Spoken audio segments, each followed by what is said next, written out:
Ultimate Tic Tac Toe is my favorite way to kill some time. You just need something to write with and something to write on, like pen and paper or a whiteboard and a marker. Everyone knows how to play regular Tic Tac Toe. Alternate drawing X's and O's until someone manages to get 3 in a row. Unfortunately, that's not very fun, since if both players play perfectly, it's actually always a draw.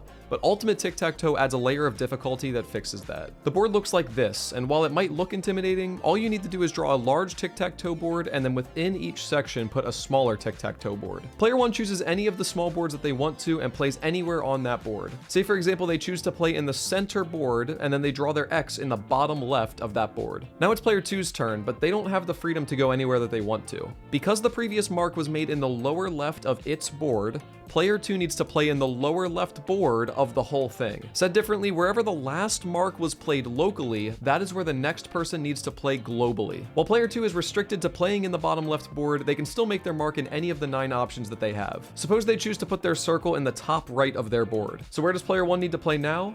Within the top right section of the whole thing. This idea is the only thing that ever trips people up, but it's really as easy as whatever part of the small board was just used, that's where the next person goes on the big board. Eventually it will be someone's turn to play on a board that already has a mark on it, and you're still just playing tic-tac-toe normally. The only difference is that on any given board, you might have multiple chances to go in a row if your opponent keeps sending you back to the same spot. When someone does get 3 in a row on a small board, they can put a big X or a big O through the whole thing. And then the first person that is able to get 3 in a row on the large board wins. And even though you're still trying to win your local game of tic-tac-toe, this extra layer of being able to send your opponent to different boards really adds a layer of difficulty. One consequence you might notice is that once a board has been won by somebody, getting sent back there is kind of a waste of a turn. While it's true that you'll still have control over where you want to force your opponent to go on their next turn, this makes the game take really long and it leads to a higher chance of a draw. Instead, what I like to do is that anytime your next turn is supposed to be on a board that has already been completed, you get to go anywhere you want on any of the boards. Again, this is optional, but I think it's better this way. Unlike regular tic-tac-toe, this version requires some intentional thinking ahead and sneaky strategy. It's my personal favorite way to kill some time or otherwise introduce a game that looks a little insane at first glance. Thank you so much for watching, and if you enjoyed, check out the description.